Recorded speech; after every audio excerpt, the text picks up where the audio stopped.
You're tuning in to 103.D, Mr. Davis, the beat. Chicka chicka, Mr. Davis. Welcome back to part 4 of Wiggle Racer. I have no idea what that just was. The very first thing I'm going to do in this part of the video is fix one tiny mistake. Or not a mistake, but just something we forgot to do. So go into our actions on our main stage.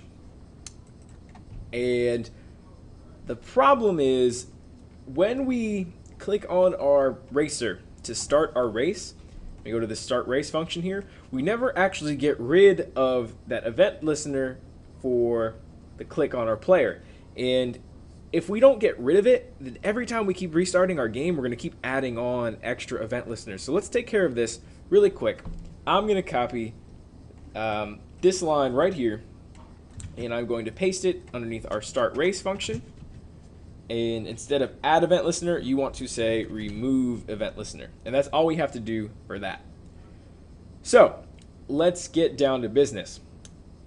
In this part of the video, what I mainly would like to cover is how to add a difficulty meter or selection that the players can actually say, well, maybe I'm not this good at the game, or maybe I'm really good at the game and I want to bump up the difficulty.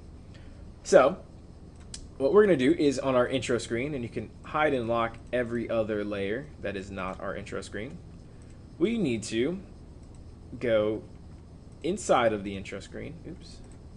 So inside of our intro screen, we need to enter in a text box. And I'm going to make my color yellow so that it matches up. And I'm going to use my text tool. And I'm going to say, I just want some input text here, so I'll have input text. I'll call this txt difficulty. Alright. And then now we need something to actually tell the player that they're going to be entering stuff here. So I'm going to tap escape to exit out of my current text box, and I'm going to switch over to, and let's make sure it's not selected. Make sure you don't have your text box selected. And we're going to go to the text field, or sorry, text tool.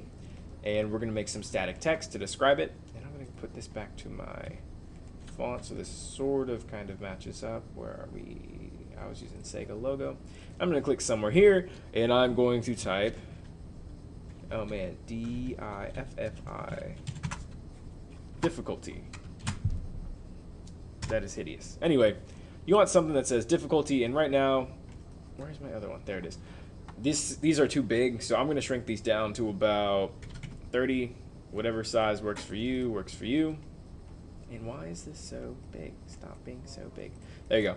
So now I'm going to use my align tool, align them to the vertical center of the stage, and I'm going to click distribute. I'm just going to move these around so that they're relatively centered and that they look nice and pretty. I'm going to start my input text off with the difficulty of, let's say, 5. And so that way there's already something input if the player decides to just click start right away and not really enter it in a difficulty. So once that is set up and we have this as an instance of txt difficulty, if we go back into our main stage, we can access that by saying mc intro screen.txt difficulty. And so we're going to go into our main scene, or stage, whatever you'd like to call it, go into our actions, and we need to find the start game function, which for me just happens to be right here. And what I'm going to do is, on the very bottom of it, I'm going to trace out mc intro screen.txt difficulty text. And what that should do is tell me what is in our text box here. So if I press start, it said 5. Okay, cool. Let me just play this game really quick. And if I change this to, let's say, I don't know, let's say 0, it does say 0. Okay, so that's beginning to work, but let's restrict some of our input. We only want numbers, right? We don't need letters or anything like that messing us up. So on the very beginning of our actions on our stage, on the very top, we want to say, where are we going to go? Let's do this right here, I guess. Say limit input to numbers only. And we're going to say mc intro screen dot txt difficulty dot restrict, and if you type that correctly, it should turn blue. We're going to set it equal to whatever values you want to allow. So 0, 1, 2, 3, 4, 5, 6, 7, 8, 9. Close that off. And now when we run, we should have this here, which only allows us to insert in numbers.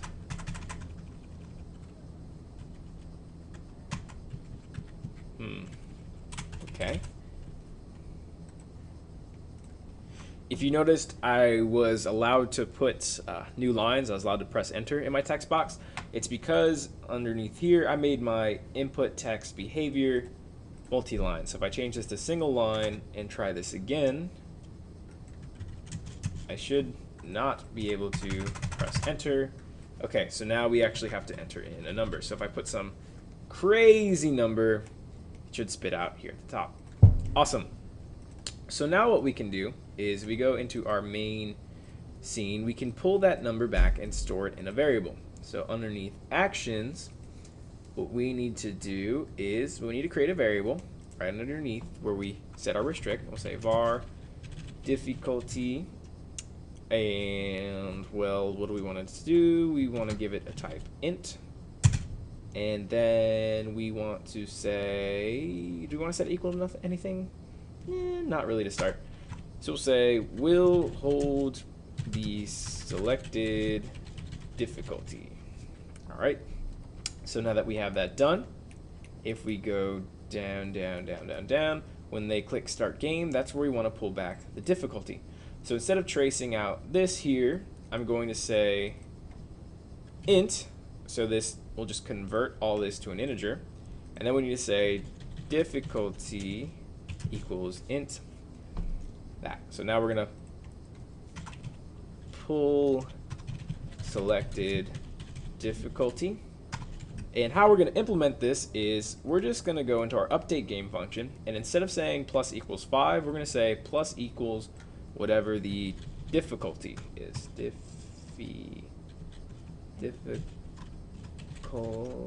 There you go. If I can spell.